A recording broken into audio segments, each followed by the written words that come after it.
This podcast is sponsored by nobody. Hey dudes, welcome to Splat from the Past, the only 80s themed horror sci-fi show where things can get totally radical. Now today I will be welcoming my fifth guest from A League of Their Own, which is celebrating its 30th anniversary this year. I'll be talking to Patti Pelton. Patti was one of the players on the team. She'll be my second player on the team after talking to Tracy Reiner back in 2017. She played, God, how do you pronounce the character's name? The character's name was Marbleann Wilkenson? Yes. And Patti, she wears a lot of hats. She's also been a TV producer. She's produced like CSI New York. She's worked in product placement logistics, including for Inventing Anna, that really awesome limited series on Netflix that's there right now. And she's also been a teacher. She's been a stunt woman. She did stunts for the Bold and the Beautiful, that daytime soap back in the day. She's done a lot of great stuff, and it's going to be a great conversation today, and I cannot wait. Thankful November is really getting good, and it's only the second week. First full week, though. So yeah, here is my interview with Patti Pelton. Hello. Hey Patti, welcome to the show. How are you today? Good, thank you. I'm listening to you with one earbud in because I think my dog ate my other one. So you can hear me. Maybe the second one will be his dessert. Yeah, quite possibly. This is such a great honor. Thank you for taking the time today. You bet. Always love to talk about League of Their Own. Awesome. So, going back in time, did you gravitate toward acting and performing stunts early on in your childhood? I would say yes. I was already doing my own stunts as a child, but I think acting was always something I always wanted to do. It wasn't Stunts didn't come up until later, until I started to really like fight choreography and stuff. But had I known that earlier on, since I was doing my own stuff in A League of Their Own, I probably would have done stunts earlier had I known how much I liked it. Yeah. But acting was always at an early age. That was what I always wanted to do. Did you do school plays and community theater? I did. I didn't do any community theater, but I did I discovered it in high school. I was playing softball and I was playing girls hockey and I was playing a lot of sports. And then I got into high school and I was like auditioned for the school play and got in. And so that's kind of where I started pursuing it. Into high school and then into college, I decided not to play sports and to do theater and stuff. So you were a tomboy growing up? Oh, yeah. I was always in a tree or hung out with all the guys. But I hung out with the guys because I was playing football with them and I was playing hockey. You know, we always had an ice rink in the neighborhood. And my mom allowed me to do all of it. She was just like, go for it. So, and I played in high school, and then I played in 8th grade. But I played baseball from the age of 4. And then I played softball because there weren't really any girls playing baseball at the time. Love it. Those are my people, tomboys. Yeah, we're a great group. You sure are. So after high school, what college did you attend? I went to Central Michigan University because I was an okay student. I was actually a really good student, but I really learned a different way, and I was always distracted. And I applied to CMU, and I had a counselor who was an awesome counselor in high school, and he John Reynolds, and he helped me get into a college. He really talked to them and said she's a B- student, but she's worthy of a college, and she would be a great addition to a college. And because he understood that I was, always distracted and looking outside and wanting to see the world. And I was smart, but I just wasn't. I didn't learn like other kids did always because I had ADD, and was distracted and slightly dyslexic. I found out recently. Oh wow, my mom's dyslexic. She's probably the worst speller I have ever seen in my life, and I'm the best speller. And like whenever she's sending me a text message, I always gotta correct her. Yeah, I'm that person, and but also numbers. I was really bad at math. That's where the number thing. But I was really great at literature, English lit, and history, and the theater. Being in the theater and broadcasting was my major, broadcasting theater major in college. So. Mm-hmm. And were you doing theater in college? I did. Yeah, that's where I really decided that's where I wanted to act. I had this great. I always had a little bit of a challenge. It was never easy for me. I was never like the lead character. And then we had this guy, Rod Umless, who came from New York, and he really was the person who mentored me and supported me and started casting me in the productions, all the character roles in college. And that's where I felt like I really was learning what acting was. Mm-hmm. Yeah. Did you have any classmates that went on to pursue the business as well? I think a lot of us did. A lot of us went on to pursue it. Some people dropped out, but a lot of people. One's still doing. He's a big voiceover person in the country music scene. He chose radio, and then a lot of it, Dick Verhage. A lot of us left there and went on to work professionally. So it was a pretty good place to start learning the skill of acting. Nice. Did you go to New York after that? No, well, I went to LA. I went to Chicago, and then I went to Los Angeles. I was in Chicago, and I auditioned for the American Conservatory Theater on a lark for their summer congress, and then I got into ACT for the summer congress, and then I was working off and on in Chicago, and then from Chicago I went to Los Angeles to pursue it after A League of Their Own. After I got cast, I was like, all right, now I have some money. Yeah, Chicago. Buy a car. Yeah. Yeah, Chicago has a great theater scene. Oh yeah, I mean everybody, all the Second City people that came. I mean Annie Cusack and Megan Cavanaugh and I all came from that scene. Steppenwolf Theater, yeah. Yep. It's got a really strong theater scene, and so it was a good place to learn theater and to study. I studied a lot there, and I had a chance to study with Uta Hagen in Detroit when she was in Detroit, Michigan, and so yeah, it was a good training ground. And I still sometimes thought that New York might have it is also a great place. I have a tendency to look like a cop. Like a lot of cops in New York, I think, I've chosen New York. Yeah. But I've had a good time here in Los Angeles. So. Yeah. What year did you move to LA? What year did I go to LA? Right after the movie, 92, I think it was. Oh, okay. Yeah. The movie came out in 91. But I got cast out of Chicago. Okay. According to IMDb, and we know how inaccurate IMDb is, you started doing stunts on The Bold and the Beautiful?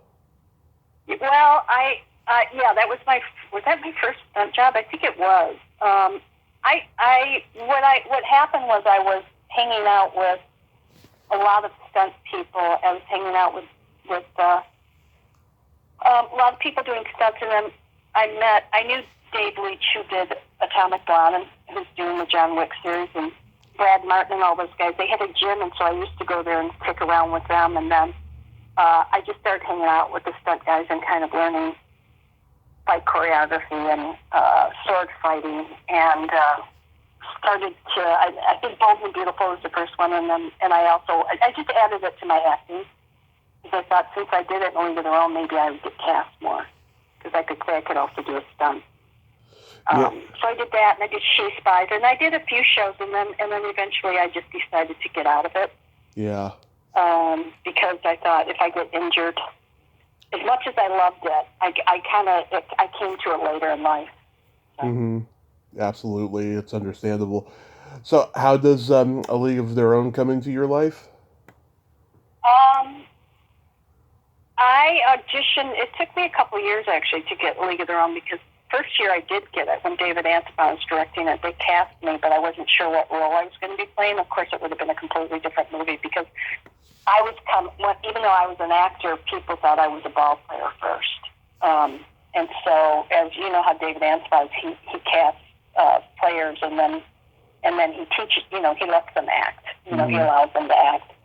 And where, like what he did with Hoosiers, I think was his intention with League of Their Own. I can't be sure, but I think that's probably where he would come to it. And then he dropped it, and Penny picked it up, and I had to start all over again auditioning. Wow. Because they weren't going to see anybody from the cast before. And Megan Cavanaugh and myself were the two that were actually cast the first round. And they didn't know what role I was going to play. They just knew we were casting you. And so I had to audition all over again for every role again. And Penny finally just cast me outside of what was listed as a character. And she thought I was a ball player. She didn't know I was an actress. Mm-hmm. Because they sent people out. I crashed the audition is what I did. I jumped in the car with a bunch of friends the first go-around. Yeah. And I kind of lied, said I had an agent, and they let me play. And then from there, they started pursuing me again with Penny, because I just kept crashing and showing up, crashing the auditions and showing up. And somehow I finally got in front of Penny, or she saw video of me, and then she cast me. Wow, I did not. I didn't have a role. I didn't have a role. I had, she let me name myself and everything, and then she gave me lines because. Yeah, wow, I had no idea David Anspon was originally going to direct. On one hand, I'm not surprised because he was the king of sports movies, but on the other hand, I am surprised. Yeah. We actually were just talking about that, the Q&A that we did at Wrigley Field, about how David was the first go-around on it. And it would have been a completely different movie, that's for sure. Yeah, I've talked to 4 other people from the movie. I've talked to Tracy. I've talked to David Lander before he passed. Blair. Who was that you talked to? I'm sorry? Are you said Tracy Reiner and who else? Tracy Reiner, David Lander, just before he passed. Okay. Blair Barron, who was Gina Davis's daughter at the beginning and end of the movie. Okay. Mark Holton, who played grown-up Stillwell. Oh, right. Okay. Yeah. And, yeah, I mean, they all have, great pride for this movie. It's certainly been a staple of my life since I was a kid. I saw it when it first hit HBO and just loved it. Yeah. People can't get enough of it, and we're grateful for it. Yeah. So you grew up loving baseball? Yeah, it was my world. I mean, it was my world. I mean, I have a picture of me at 4 in my Tigers uniform. That's too big for me. That my brother's, it was a hand-me-down. I'm holding a baseball bat. And they just really pushed me. And my father was killed when I was a child, and so my mom was at work a lot. But we always had the boys were always out there playing stickball or playing what did we call it? It was plastic ball and bat whipple. And we had a lot of neighborhood neighbors who helped raise us, and they were always out there with us, and they always encouraged me to play baseball. And I was like, I was on a team. My mom put me on a t-ball team, and I lived and breathed it, and then I kind of, like I said, I started doing softball, so I got away from the baseball. So for me, it was a natural fit when they said it's a movie about women's baseball. I was like, what? Like a lot of people, I was like, I have to be in this, but I really thought I have to be in this because I've been playing this. And my mom used to take me to the Tigers game, support me as an athlete, and then she'd take me to the theater. So it was a natural fit for me, baseball and acting, Mm-hmm. Was Ty Cobb long gone by the time you were a kid? Oh yeah, Ty Cobb. Let's hope so, because I'd be 80. I think he has been gone long. He's been gone a long time, Ty Cobb. But I used to go to see Mickey Stanley. My mom worked at General Motors, and so all the Tigers would end up after they retire as salesmen at General Motors, and then we'd get free tickets to the games. So my mom was always getting their autographs and taking me to the parking lot after the game to meet all the Tigers. Yeah, I'm from San Francisco. I'm a huge Giants guy. I can't believe in my lifetime we've won 3 World Series. I never thought that would ever happen. The fact that we've won during the odd years every other year is just bizarre to me. Yeah, that's Yeah. interesting. The intensity of those games that I went to was just uh, different compared to all the games I went to, since I was a kid because we were losing for years and years until then. Right, You know, right. it's really bizarre. Was everybody laughing all day on set? We, yeah, it was a lot of laughter and a lot of. We were bored, because we were waiting. Or not bored, but you know how you are in a movie set. We shot for 9 months, Mm-hmm. and they added scenes all the time, and so I mean, it was a playground. It was really fun, and it was really intense, and but also we got to play baseball, and it, it was huge. I mean, now that all of us talk about it, it's like something you've gone through together that's changed your life. Mm-hmm. You're kind of in that club, and we know each other by shorthand. All of us, we still see all the girls, and it just has left such an impression on us and changed all of our lives. Mm-hmm. And we had a great time. We laughed. I mean, you can imagine how many funny people were on that set. I mean, come on. You've got Penny, John Lovitz, Tom Hanks, Yeah. Not to mention all the girls who were so funny. Oh yeah. All the girls are really funny. They all are really funny. Oh yeah. And there's so many great scenes. Tom Hanks' introduction to the girls. Where he's peeing. There's that poor woman who looks like Margaret Hamilton, the Wizard of Oz. Oh yeah. Yep. Yep. I can't think of her name right now, and she lives in England now. She was a Chicago actress. Mm-hmm. Yeah, she looked And, dead on like Margaret Hamilton. I know, and I think in a 2-hour film, Penny was really good about dedicating each girl a moment. Yeah. Whether you were one of the leads or not, and you were able to figure out everybody's personality within that 2 hours with each girl. Yeah. Which is really amazing when you think about how much she shot and that she was able to get that into 2 hours, which you can't imagine how hard that was. Yeah, I mean, like, Tracy's moment, finding out her husband was killed in the war. I mean, that's just so heartbreaking and so effective. And we're all involved in that scene. I mean, I remember Penny saying to me, she just gave me a slight direction. She said, Neither Tarleton was standing next to me. She just grabbed her arm. And I mean, even that small gesture of her wanting me to do that to show, how all of us are affected in that scene. Yeah, it's just magnificent. And you said we don't know who they're going to go to. It could have been any one of our husbands, Yeah. And also too, you said you were shooting for 9 months and was adding scenes. It takes a really good skill to like shoot something that long and keep adding scenes and then make it a coherent story, Yeah, because a lot of it was improvised. I mean, when Stillwell eats the lineup, that was improvised. Renee, when she actually bruised her leg, which is a famous picture from the league.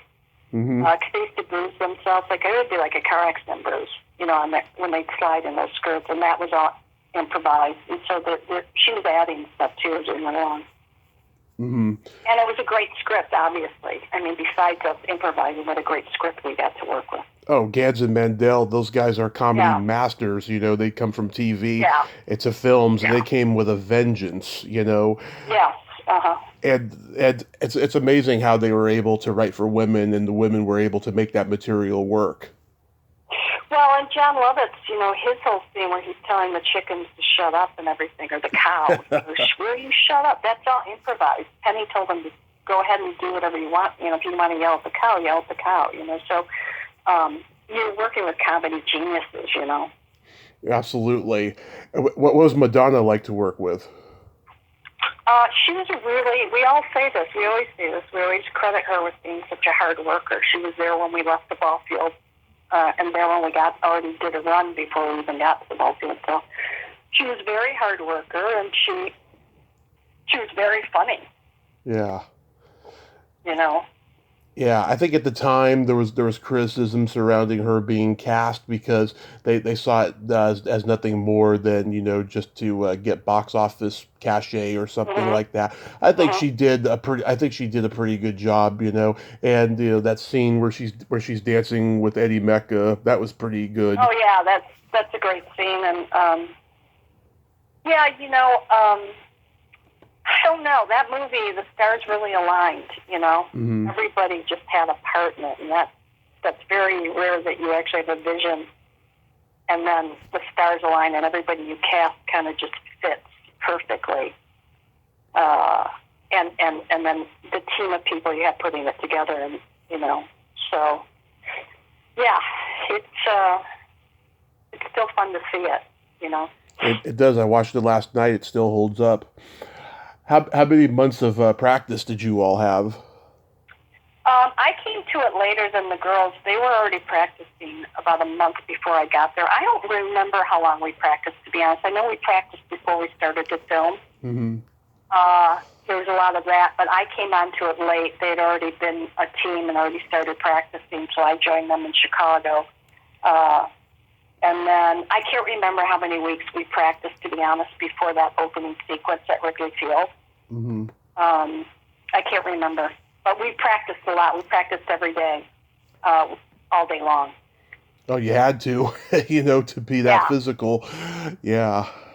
Did you get injured at all, or did anybody get injured? Oh yeah, a lot of people got injured. I never got injured, because people were playing, they were doing pepper a lot. Hmm. And a lot of the injuries, I think, were caused because of those old-time gloves that we had to get used to. Hmm. Because the webbing's not so good in those. Hmm. And if you don't move your feet to the ball, you have Yeah. to move your feet to the ball quicker with those, because you can't just scoop up the ball. But a lot of people broke their nose. We had a lot of heat stroke. Ooh. A lot of people were passing out. We were playing in 105-degree weather. Yeah. So people were passing out and going to the hospital emergency for that all the time. And then we had, I think, 4 broken noses, I think. Wow. But that's about it. I mean, and then Renee, of course, hurt herself. She still has some. She said she had nerve damage in that leg for quite a while after the shoot. But other than that, and we were lucky we didn't break our ankles. This one girl broke her ankle because you have those metal cleats you got to really lift up. Hmm. I'm used to the rubber cleats. We had to get used to wearing those metal cleats, and you have to lift up when you slide your legs. Otherwise, if it catches in that dirt at all, Yeah. They didn't want to get stunt players, right, for it. So We did have some on the field.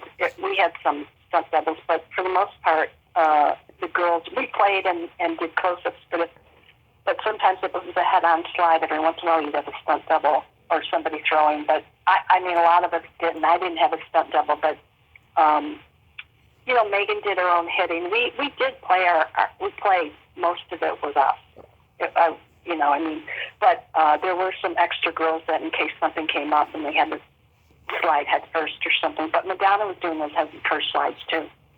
yeah, and plus she had to be careful, because she had a day job, which is singing. Yeah, exactly. I mean, so, but we did whatever they asked us to do. If we had to slide, we'd slide. If we had to, that end scene when Biddy and I are throwing the ball in, that was us all day long, throwing the ball in from outfield. That was an all-day shoot. I mean, we shot many days in a row, but. Hmm. Were you at the premiere when Tom Hanks' star was unveiled on the Walk of Fame? No, I don't. Was that our premiere? Was that the LA premiere? Was that the LA premiere? I don't remember. Did he get a walk? I don't remember him getting the. Yeah, it was like a week. I think it was like a week apart from each other or something. Oh yeah, no, but I was at the. Yeah, we were all at the. Well, there was a New York premiere and an LA premiere. So Mm-hmm. the ones about the people that were in LA, we did the LA premiere, and then the New Yorkers did the New York premiere. Nice. I know that recently you were at the Hollywood show. Was that a good turnout? It was okay. It was okay. Yeah, I mean we've done bigger shows than that recently. Yeah. That was kind of it was just Megan and myself at that one. Usually we've had We have other girls that want to do it, but they just have sometimes scheduling issues. Right. Right. But it's always fun. We always have a good time. We're never bored at those because we're always hanging out together. So. Yeah, I was gonna go. I was gonna go to my first Hollywood show in 2020, and then the pandemic hit. I was so sad because I was gonna meet like most of the cast of Grease that year. Oh, that's a shame. Yeah. Yeah, it was funny. I ran into two friends of mine doing signing for Star Trek, and then it was fun to see people. I got to meet Gina Shack with the Go-Go's. She was really great. Gina got booked because of me, by the way. What's that? Gina got booked because of me. Oh, she did? She did my podcast, and then her manager. Love Gina. Her manager Wendell messaged me later. Oh, sure. And he said to me, we want to book Gina at more cons. Do you have any suggestions? And I gave him a list, and the Hollywood show was on there. Next thing I know, within a couple of weeks, it says the Hollywood show, and Wendell messaged me back later and then thanked me, and I was like, yes, I did it. That's really sweet. I love Wendell too. He's really sweet. Yeah, he's essentially a male version of Gina. He's from the Midwest, and he says the F word in every sentence. Yeah, is Gina from the Midwest as well? She's from Baltimore. Oh, she's from Baltimore. Okay. Yeah, I really loved them. They were really great.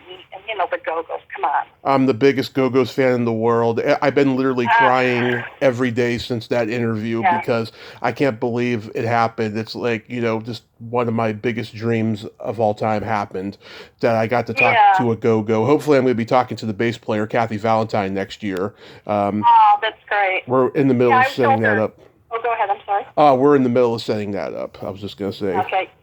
Yeah, no, I told Gina, I said that you guys, so many happy memories around that music, Yeah, it's timeless. timeless. An all-girl band that was breaking, all the women that were playing in bands and musicians then were really breaking barriers. Yeah, absolutely. And they talk about how they wish that there had been more female rock bands and everything, and they wish that they had been more successful than them. And it's just like, take this, just take this and go, okay, we're probably going to be the only female rock band to have a #1 album, just like the Bangles, they had they were the first female rock band to have 2 #1 hit singles, it's like, right. I mean, it would be great to have more female rock bands, but hey, come on guys, just take this and run with it, but I think it's wonderful. I really do. So you did one episode of the TV series spinoff, right? No, I did the whole series. Okay, the IMDb's inaccurate. That we did with Penny. Mm-hmm. Yeah, we did a series. I can't remember how many episodes. I want to say it was 10, maybe, or 13. Okay. Yeah, and that was fun. That was also just like hanging out with the old gang again. Yeah, Unfortunately, it didn't go. Hanks directed an episode, and Ted Bessel. He did. Yeah. Oh yeah, Ted Bessel. Yep, that was great getting to work with him too. Both Tom and Ted. Was that schedule a little less hectic than doing the movie? Oh yeah, I mean the movie was you're talking about like I said, a long shoot, 9 months, and you're going into like 13-hour days. Beyond that, sometimes middle of the night you're going to be still working, and clean uniforms and dirty uniforms, and trying to corral thousands of extras, and it was a big movie.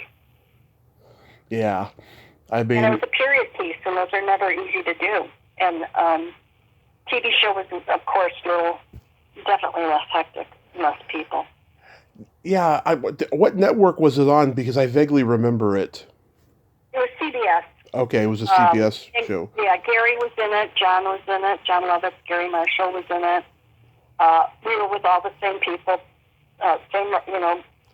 Babalu and those guys were on it. So it was the same group, just not the same cast. We had some of the girls were in it, but we had Carrie Long, Christine Lee McCarthy in it. Mm-hmm. Instead of Wendy McKenna, who was in Sister Act, played Madonna's role. Oh, I love her. She's great. And we had, she's a fantastic actress. And we had a great cast, and we had a great crew, and we loved it. And Tracy Nelson was in it. We were hoping it would go further than it did because we really had a great time, but it just didn't go. It happens with TV shows, spin-offs of movies. I didn't even know until my podcast started how many great movies were spun off into TV series, either that didn't last or they did a pilot and it didn't sell. And I'm just like, wow, that's astounding, because historically, when a movie hits, the TV networks try to duplicate it somehow, and sometimes it works and sometimes it doesn't, Yeah. Yeah, it's crazy. You've also done a lot of theater work. Under Milkwood, you received a Dramalog Award. That must have been a total mind blower. Well, that was great to get that, and that was a fun show to do because I got to play 5 different roles, and we really, that was such a great show to do. It was so fun. Mm-hmm. And then before that, I had produced an Irish play called Never in My Lifetime with my best friend from college, and we produced it together. We won 3 Dramalogs in that play. I wasn't one of the Dramalog winners in that one, but we did win 3. And that again was another great experience. And Edie McClurg was in it as well. Mm-hmm. So we did that at the Hudson in LA. Yeah, what was it like working with Edie? Oh, Edie's brilliant. I mean, she's wonderful, and she was right in there with us. She was, we anytime we did anything, she was up for it. Whether it was, just movement exercises or anything we were doing to try to get the show off the ground. And I think it was her first serious role that she had, and she actually wrote Robert Redford and invited him to come see the play because she had just done River Run Through It. Oh, okay. And she really, was proud of her role in this and being in it. And it was a play that was really good to do because there were 6 characters and everybody had a lead. There was no lead. Everybody had their role in it. So I loved that play because everybody had their moments in it. Yeah, she's a very talented lady. I've heard she's going through some stuff right now with dementia and what have you. Yeah, God bless her. Yeah, I mean I got friends who came up with her at the Groundlings and stuff, and she's just a talented lady. Yeah, for sure.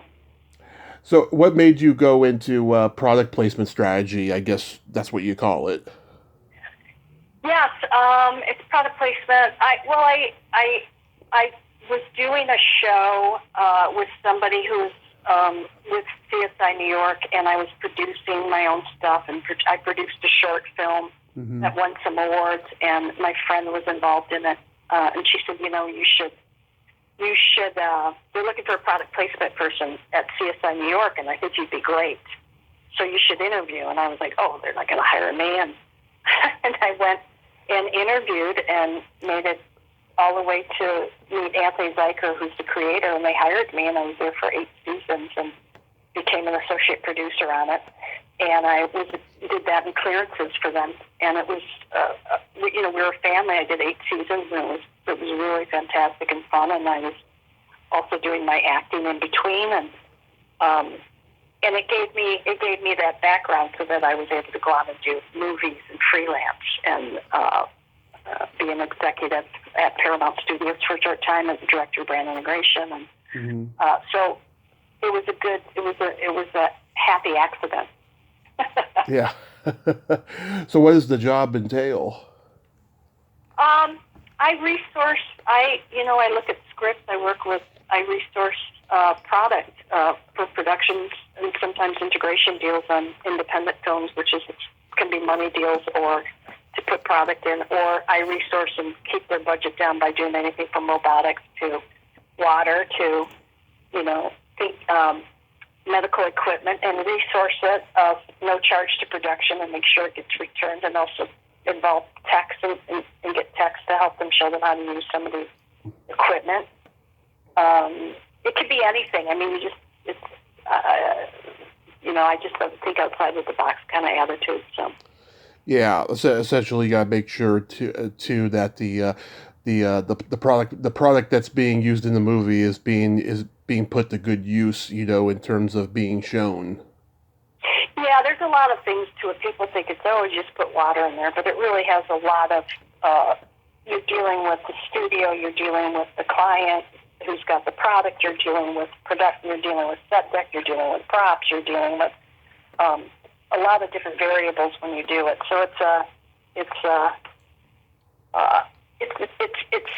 just seems. I think people have a misconception a lot of the time about what product placement is. Yeah. It can be as seamless, like I said, as I've done robotic arms and things like that for like sci-fi shows and things like that. Mm-hmm. So it just depends on what it is, and it's got a lot of moving parts to it more than people realize. Yeah, the best product placement story I ever heard was that when they made Back to the Future, the publicity department at Universal hired this sleazy lawyer, and he made a deal with the California Raisins, and he had this pitch that California Raisins was going to do for Back to the Future what Reese's Pieces did for E.T., and they couldn't figure out where they were going to put raisins in the movie, because it wasn't going to photograph.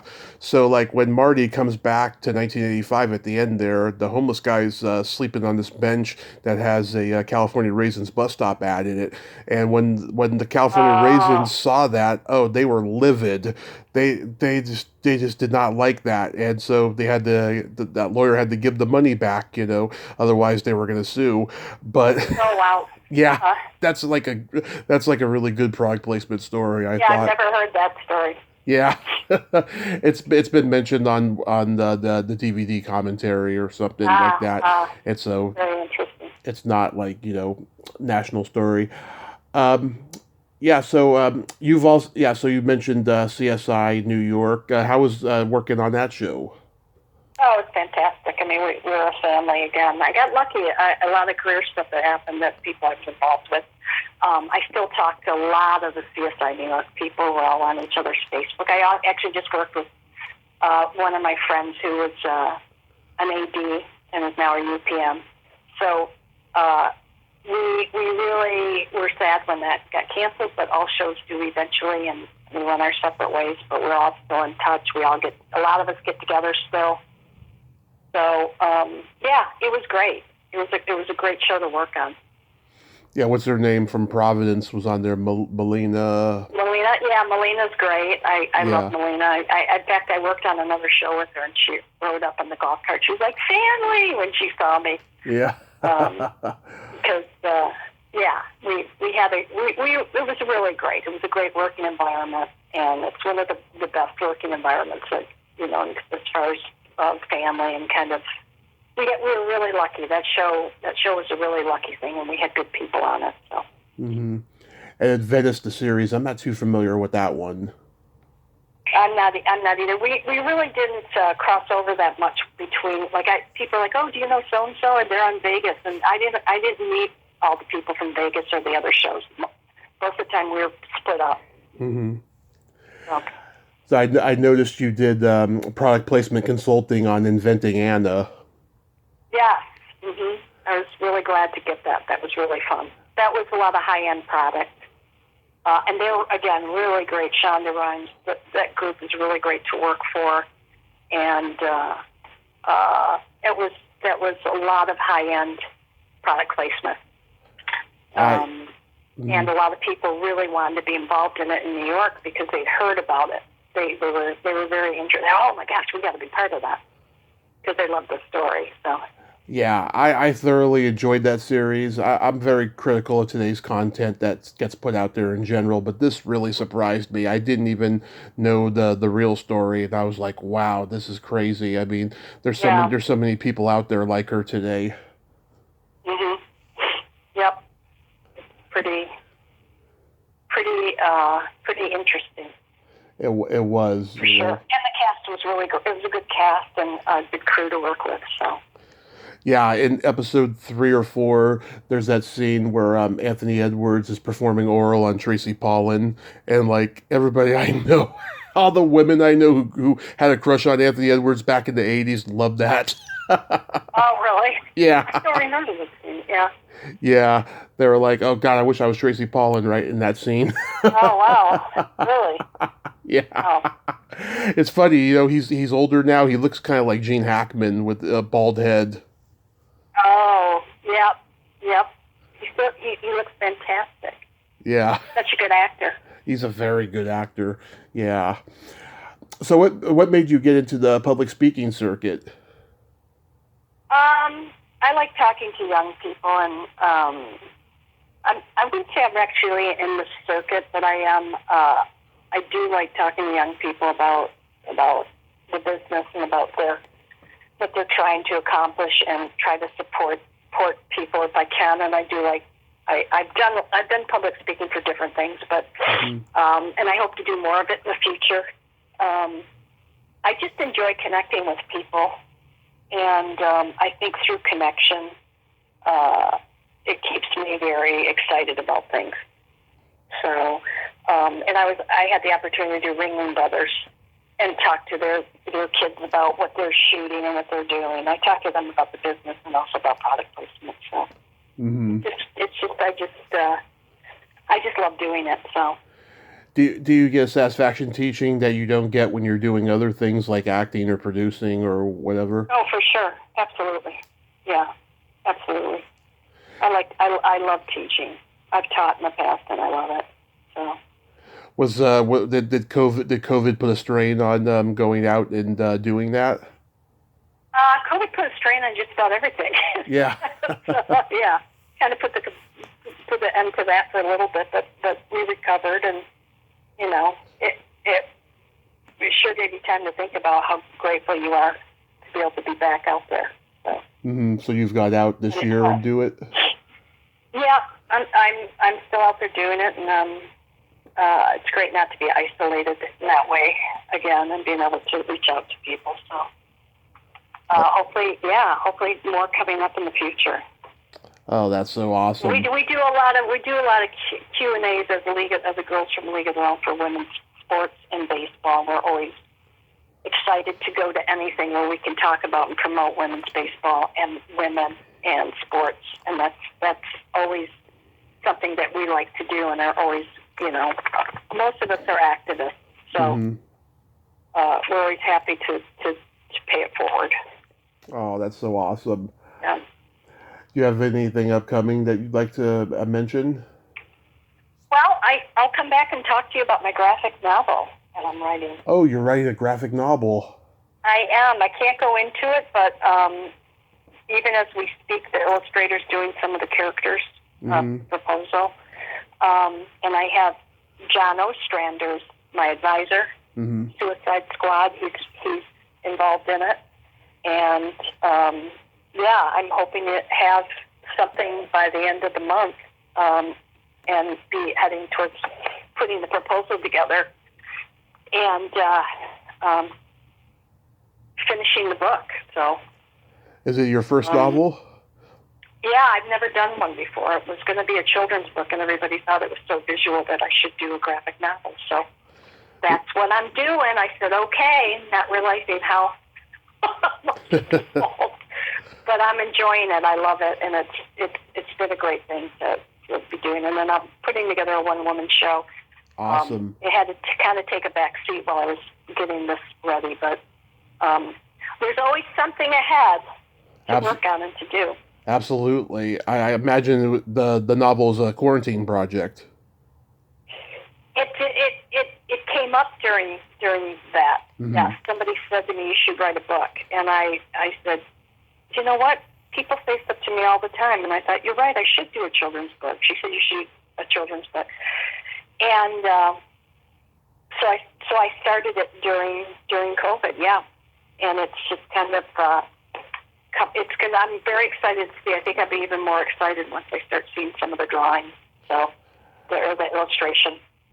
Yeah, I've been working on my memoir on and off the last year. It's a tedious process, you know. I've been writing screenplays since I was 12, and in any kind of writing I do, it's just tedious, you know. And Yeah. I'm glad that life gets in the way sometimes because I need a break, you know. Otherwise, I Well, it's just a lot of you really have to focus, and it takes a lot of you have to make yourself do it. You know, like someone I always hear Shonda Rhimes saying how much she loves to write, which is amazing. I mean, that's she just can't stop writing. But for me, I really do have to focus. And but once you get going and you have a good run at it, then you're excited. You know, hmm you're gonna have. I think it's like anything you do creatively. You have your moments where you're like, this is so hard, or it's taking so long, and you just have to keep.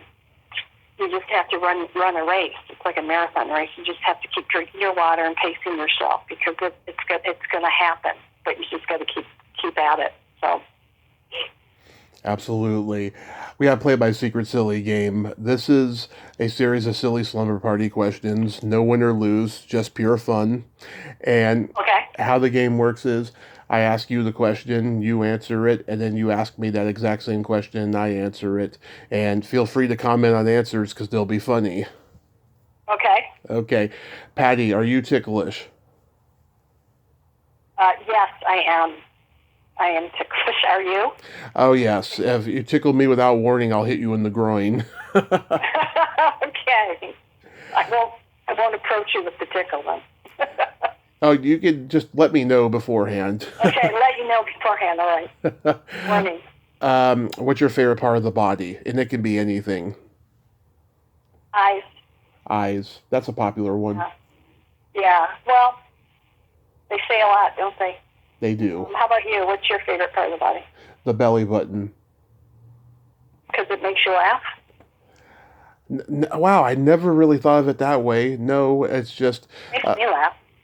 I had a girlfriend when I was 6 who had an adorable little Audi, and like when we got to junior high, we just like drifted apart, and we went to different high schools. And she's always been kind of the girl that got away, you know. So whenever I see a belly button, I think of her. There you go. Yeah, I tried to get in touch with her years ago, but she's all messed up on drugs, unfortunately. Oh, that's terrible. I'm sorry to hear that. It's really bad. Yeah. What color are your toenails painted? They're black right now Nice. for Halloween. We just got through Halloween. How about you? Right now they're not painted. Last time they were like kind of an Easter egg blue. Oh, interesting. Yeah, I've been painting mine since I was 13. I like to go elaborate colors. Yeah. I think everybody should paint their toenails. Absolutely. Yeah. What would you say is your best personality trait? Compassion. You are compassionate. What's your best personality trait? Well, being a Gemini, I have empathy and I have no filter. Is that Gemini trait? No filter? Well, no, but it's just like, you know, I just have, you know, the light side and the dark side. Yeah, yep. Well, the world needs all types, that's for sure. Absolutely. We need everybody. Mm-hmm. I sometimes don't have a filter either. Yeah. And then my favorite question, is there a stinky smell? Is there a stinky smell that just makes you gag? Yes. Mildew. Mildew. I don't like mildew. The smell, and I was in the rainforest for a while on a trip, and everything smelled like mildew. And it bothers me. How about you? What's your stinky smell? It's either farts or feet. Farts or feet? The classics. Yeah. They aren't the classics. Yeah, mildew is not my friend. I don't like it when I smell it, you know. Yeah. Oh, God, I remember when I was a kid, we had a bottle of what are those cherries that come in a bottle of Maraschino cherries. Yeah. Mm-hmm. And I was looking forward to putting a cherry on my ice cream sundae, and there was like, you know, there was mildew in it. It was like old, and like I nearly gagged and threw up. when I saw that. Yeah, I would have not been able to get through that. That's for sure. That was awful. Yeah, I never forgot it too, and I'm glad I haven't seen that since. I was like 8 or 9 at the time. Oh, I see. I have a joke for you. Uh-huh. What do you call a boy that doesn't masturbate?